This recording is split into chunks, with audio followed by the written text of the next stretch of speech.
I should have ignored the call. Even now, thinking back on it, I know that was my mistake.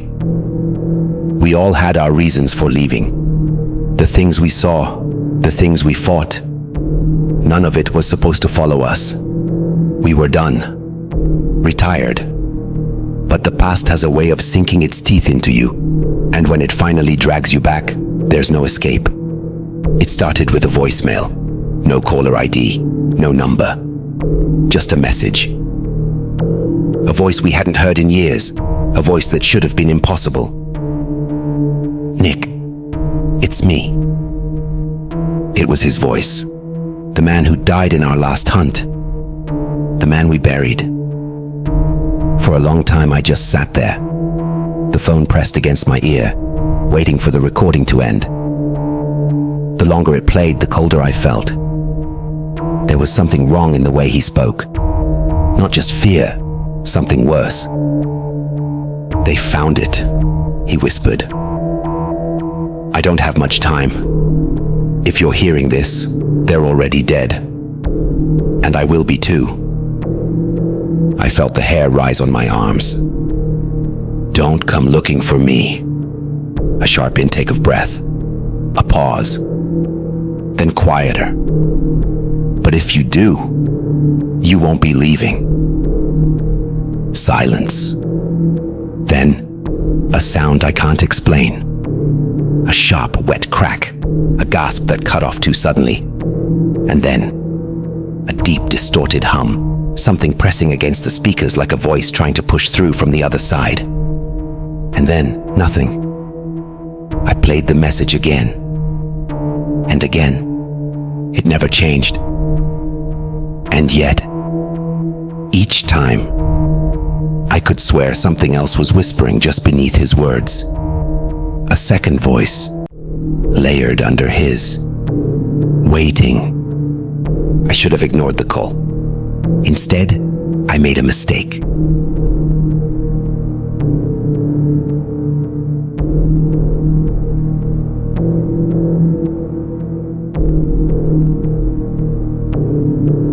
I called the others, and that was the moment we signed our death warrants. Because whoever left that message, it wasn't him. I didn't call the others right away. I sat in the dark, phone in hand, staring at the message like it might change if I waited long enough. But it never did. That same voice, those same words, that same impossible reality. I told myself to forget it, to move on. And yet, I found myself in the attic an hour later, dust curling into the air as I pulled the old trunk from the corner. My hands hovered over the rusted latch. It had been sealed for years, a promise to myself, one I was about to break. The lock was stiff, reluctant, as if the past itself resisted being disturbed. The moment I cracked it open, the scent hit me first. Leather, steel, oil, ghosts of hunts long buried. The weapons inside had rusted, the straps of old gear frayed. But the weight of it all still pressed against me, like a memory refusing to fade. At the very top of the pile was a photograph. Our team, back when we still believed we could win. 5 of us. Gail, always scowling, arms crossed. Ren, cigarette in hand, mid-laugh. Sarah, barely 20 at the time, trying to look tougher than she was. Me, standing at the back, uncertain even then. And him, the last member, the one we lost. His face had been scratched out. I hadn't done that. None of us had. The air in the attic seemed to tighten. The silence stretched. I turned the photograph over. There was writing. Faded, but there. You left me here. My throat closed. My fingers went numb, and the picture slipped from my hand. I left the trunk open and backed away, my breath uneven, my pulse hammering against my ribs. I wasn't imagining it. The edges of the photograph had blackened where my fingers had touched. The phone was still in my other hand, the message still waiting. My mouth was dry as I dialed the first number. Sarah picked up after 2 rings. Nick? I tried to speak, but the words caught. My gaze flickered to the old trunk, the photograph on the floor. The writing had changed. You came back. I forced a breath. We need to talk. We chose neutral ground, a bar we used to haunt, back when we were still stupid enough to believe we were invincible. The kind of place that reeked of sweat and stale beer, where neon lights buzzed like dying insects, and the bartender never asked too many questions. Sarah was already there when I arrived. She looked different. Not just older, thinner, uneasy, like she hadn't been sleeping much these past few years. Maybe none of us had. I almost didn't come. She swirled the half-empty glass in her hands, not looking at me. But you did, I said. She exhaled, shaking her head. Tell me this is some kind of sick joke, Nick. Tell me someone's messing with us. I didn't answer. I didn't need to. We both knew the truth. Gale showed up next. We almost didn't recognize him. The last time we saw him, he was whole. Now, a long scar ran from his temple down to his jaw, and his right eye was missing. A dark patch covered it, and his expression was colder than I remembered. Took you long enough, he muttered, sliding into the booth. Sarah flinched. Jesus, Gale, what happened to your... Ran into something I wasn't ready for. He waved her off. Let's not pretend we're here for small talk. You got the call, same as me. I hesitated. Not just a call, a voice message from him. Gale went still. His fingers tapped against the table once, twice. What did he say? I told him, word for word. The moment I finished, Gale let out a slow breath and reached into his jacket. You're late to the party. He pulled out a map. It was old, yellowed, stained with something dark. The edges had been ripped unevenly, as if torn from something larger. You're not gonna like what's on this, he muttered. He unfolded it carefully, pressing it flat against the table. We leaned in. That's when we saw the names. Ours. Sarah, Gale, Nick. Each name crossed out in red, except for one. His. We aren't the only ones who got the call, Gale said. His voice was steady, but his hands weren't. And the others? They're already dead. We drove through the night, headlights cutting through the endless stretch of road. No one spoke much. There was nothing left to say. The map Gale had given us was still sitting on the dashboard, the edges curling from age, the ink faded in places. But the names, our names, were clear enough. We weren't supposed to be here. And yet, somehow, we always knew we'd end up back at the bunker. It was still there, hidden deep in the woods, exactly where we left it all those years ago.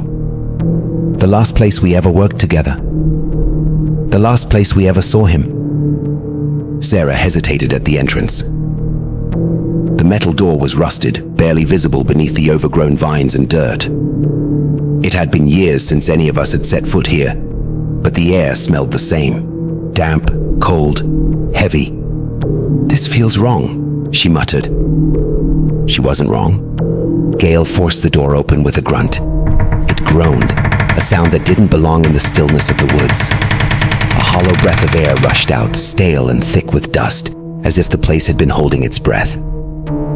Inside, the bunker was exactly as we left it. Rows of filing cabinets lined the walls, metal desks stacked with yellow documents, the flickering overhead lights barely clinging to life.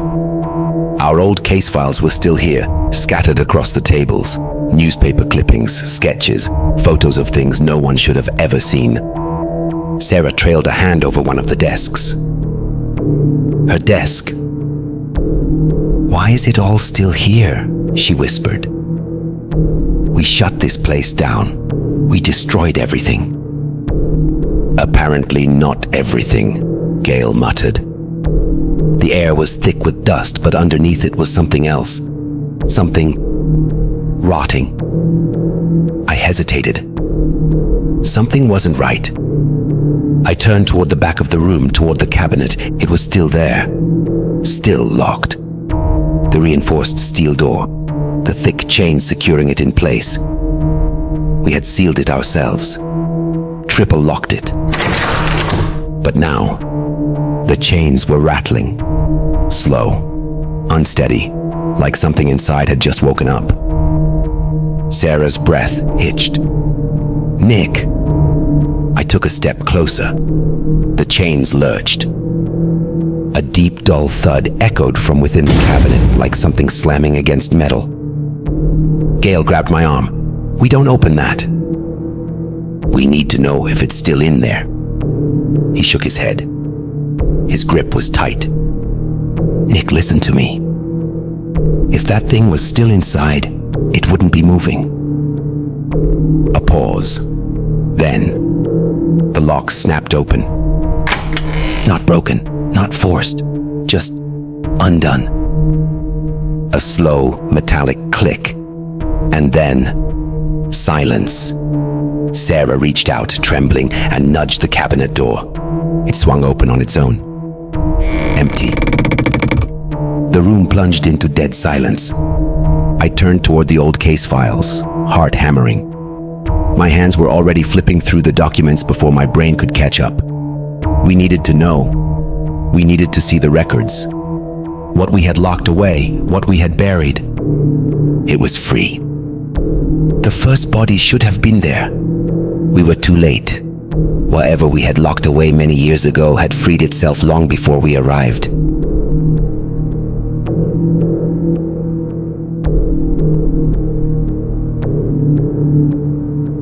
The motel was a dead thing. One of those roadside places that felt forgotten, trapped in time. Neon sign barely flickering. Empty parking lot. No one at the front desk. Gale kept watch while Sarah and I moved to room 6. The door was slightly ajar. I pushed it open. The room was cold. Not the kind of cold that comes from a busted heater. Something worse. The lights were on, but barely. A dull, sickly yellow glow. The television hummed static in the corner. The bed was unmade. The first thing we saw was the blood. A thick, uneven smear across the carpet leading toward the bathroom. Gale swore under his breath. Sarah pressed a hand to her mouth. Is he... I didn't answer. I stepped forward, my boots sticking slightly to the floor. The smell of iron was thick enough to choke on. The bathroom door was half open. I pushed it wider. No body. No sign of a struggle, just a message. It stretched across the tiled wall, written in something thick and black. It was still wet. You came back. A slow drip. I glanced up. The ceiling was leaking. A thick, black ooze seeping through the cracks. Something shifted above us. A slow, deliberate movement just behind the ceiling panels. Sarah took a step back. Nick, we need to go. Another drip. This time it landed on my shoulder. It was warm. And then, before any of us could move, the bathroom light flickered out. A breath. Right behind me. I turned. Too late. The door slammed shut. We managed to get help from the weird receptionists. They had to break the door from the outside, freeing us from whatever that was in that room. We couldn't stay at the motel that night, so we left immediately and went straight to the asylum. The asylum loomed ahead, a black silhouette against the night. The building was dead, long abandoned, forgotten. The windows were shattered, gaping holes staring out like empty eyes. Gale cut the engine, and silence swallowed us whole. No wind, no distant hum of life, just the deep, smothering quiet. We should have brought more people, Sarah muttered. We don't have more people, Gail said flatly. We sat there for a moment, staring at the asylum's entrance. A rusted chain hung from the front gates, but the lock was missing. Somebody had been here recently. I reached for the camera, the night vision flickering to life. The screen bathed the interior in an eerie green glow, turning everything inhuman. The front doors hung slightly ajar. Beyond them, nothing but endless black. Gale took the first step. His boot crunched against dead leaves, a sound too loud in the stillness. I followed, Sarah close behind.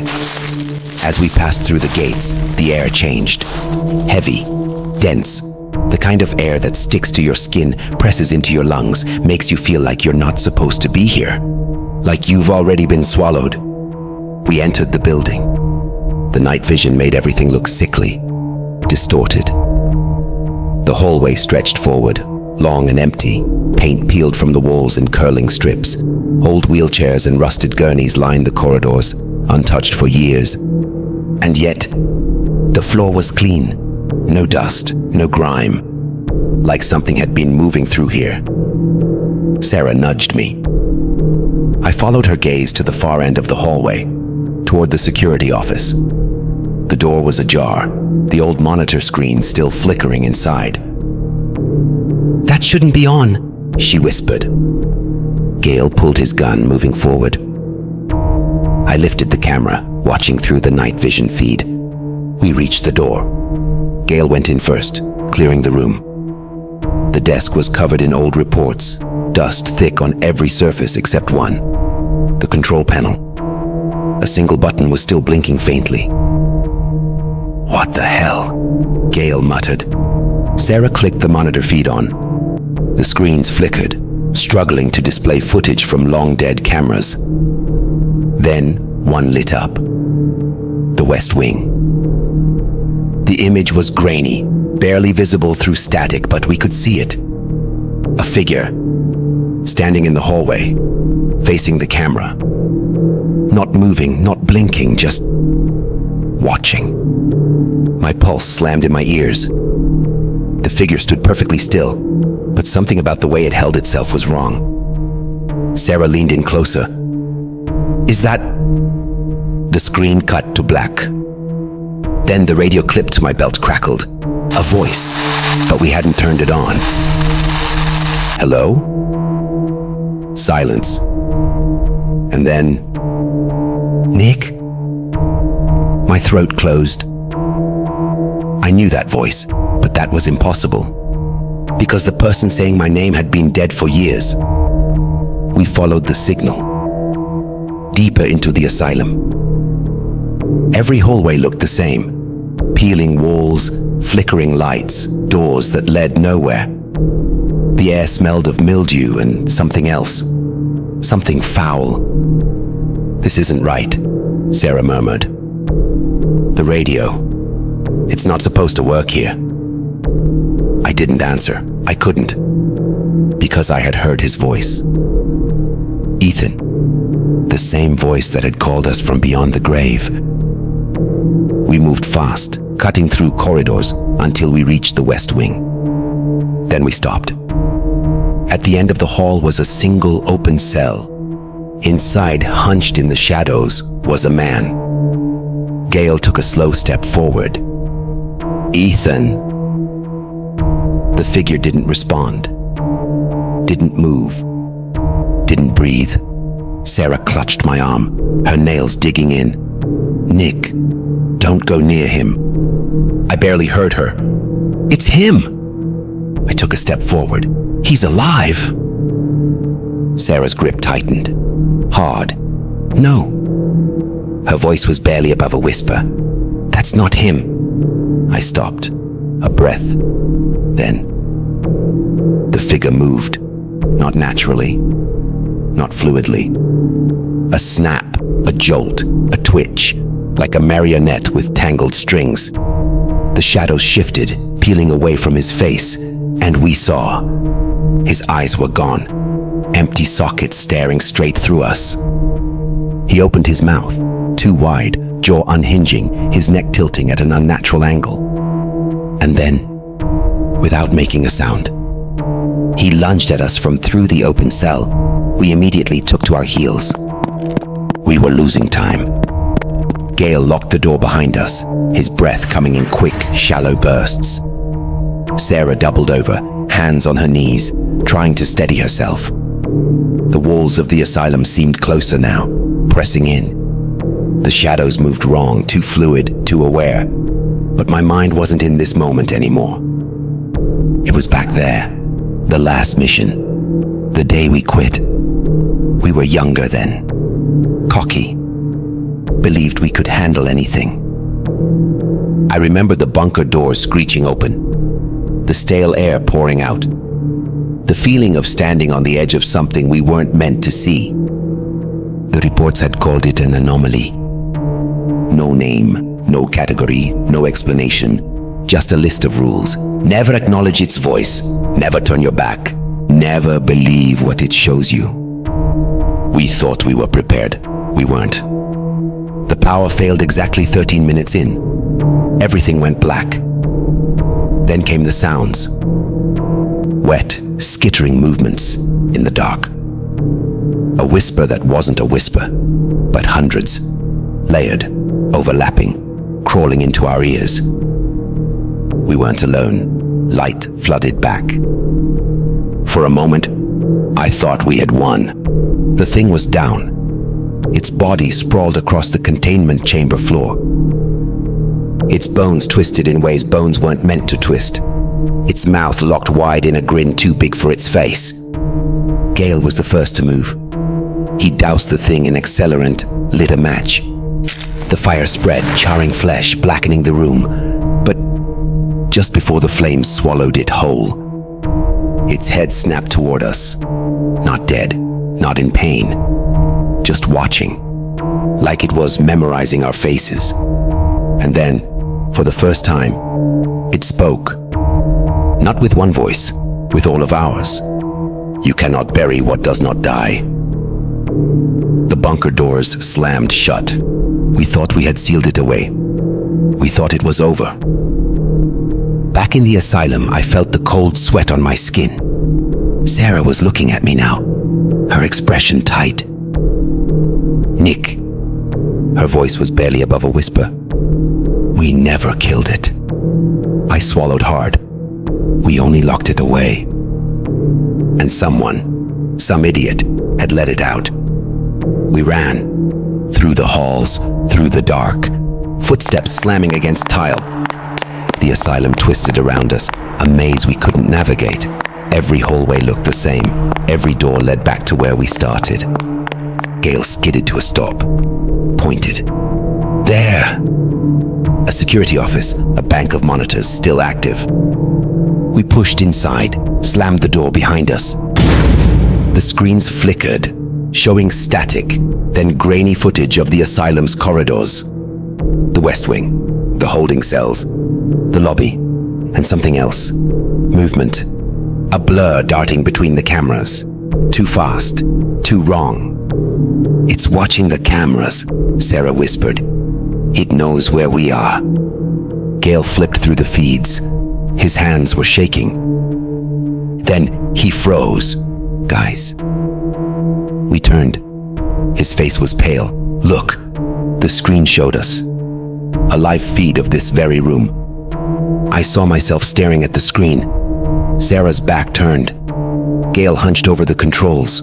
Only there was something else in the frame. Something standing just outside the door. A shape pressed against the glass. Too tall, too thin, not moving, not breathing, waiting. Then, the radio crackled. A new sound. A sound that shouldn't exist. Our own screams. Coming from the next room, we had one shot. The plan was reckless, impossible, but it didn't matter anymore. We couldn't kill this thing. We knew that now. We had tried fire. We had tried bullets. We had tried sealing it away. Nothing worked. This was the only way. The basement was the deepest part of the asylum. The place where they buried their mistakes. Where patients were forgotten, sealed in padded cells that had never been meant to open. The walls were thick concrete, reinforced, soundproof. A tomb if we made it one. Gail had rigged the charges along the support beams. Sarah checked the wires, her hands moving fast, eyes scanning for any mistakes. I kept watch. The air felt different down here. Not cold, not warm, just wrong. Like the space itself had been emptied, hollowed out into something that shouldn't exist. The creature wasn't far now. We couldn't see it, but we felt it. It was warping the world around it. The walls rippled, the air hummed. Gale set the detonator down. "That should do it," he muttered. "We get it in here. We set off the charges and this place comes down on top of it."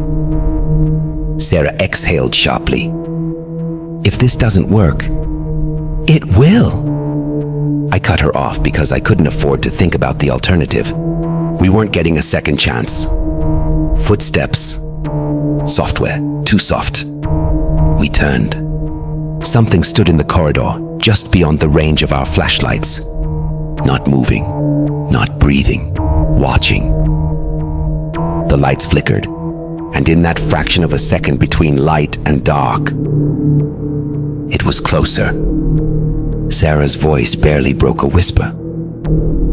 "Nick." The thing tilted its head. It spoke with my voice. "You cannot bury what does not die." The lights failed, a rush of movement, and then the detonator failed. Panic set in instantly. Gale grabbed at the detonator, trying to reset it, trying to make it work. "It's jammed!" The shadows moved. Sarah grabbed my arm. "We have to go." "We don't have time," Gale shouted. "We can't let it." And then he stopped. Because the creature was there. Right there. Between us and the exit. It hadn't lunged. Hadn't attacked. It wanted something. Gale looked at me, and in that moment, I knew. I saw it in his face before he even spoke. "Go." Sarah's grip tightened on my sleeve. "No, I'll hold it off." His voice was steady. "You get out. You set those charges off manually. We leave no one behind. If you don't leave now." Gale's voice broke. Just slightly. "None of us make it out." Sarah was shaking her head. "There has to be another way." Gale smiled. Not a real smile.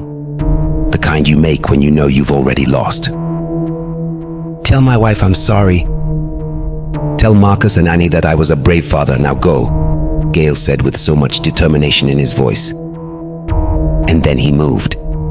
The creature reacted instantly. A blur of shadow and teeth and something I couldn't comprehend. Gale charged straight into it, and we ran. We didn't look back. We didn't dare, but we heard it. A struggle, a scream, and then silence. We made it out. We shouldn't have. The asylum collapsed behind us. The explosion roared through the night, concrete and fire swallowing the place whole, the ground trembling beneath our feet. Gale had somehow managed to manually light the fuse, bringing down the asylum on himself and that deadly creature. Sarah and I ran until we couldn't anymore. We didn't stop to check if it was gone. We didn't look back, because if we had, I don't think we would have kept running. We reached the tree line just as the first light of dawn crept over the horizon. The trees were silent. No wind, no birds, just empty. We dropped to the ground, gasping, coughing up dust and ash. Sarah clutched her knees, shaking her head, eyes locked on the burning wreckage in the distance. It's over. I wanted to believe that.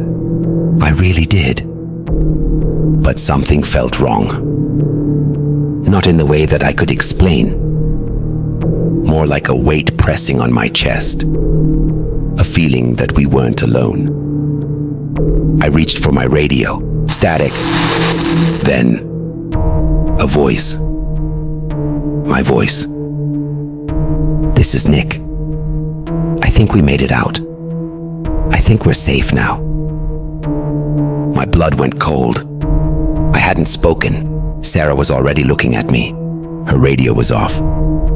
I swallowed hard, lifting my own receiver to my mouth. "Who's transmitting this?" The static hissed. And then, through the distortion, the sound of footsteps, not mine, not Sarah's, crunching leaves, moving toward us. Sarah stiffened. Her fingers dug into the dirt. The radio crackled again. Wait. A pause. A shift in the air.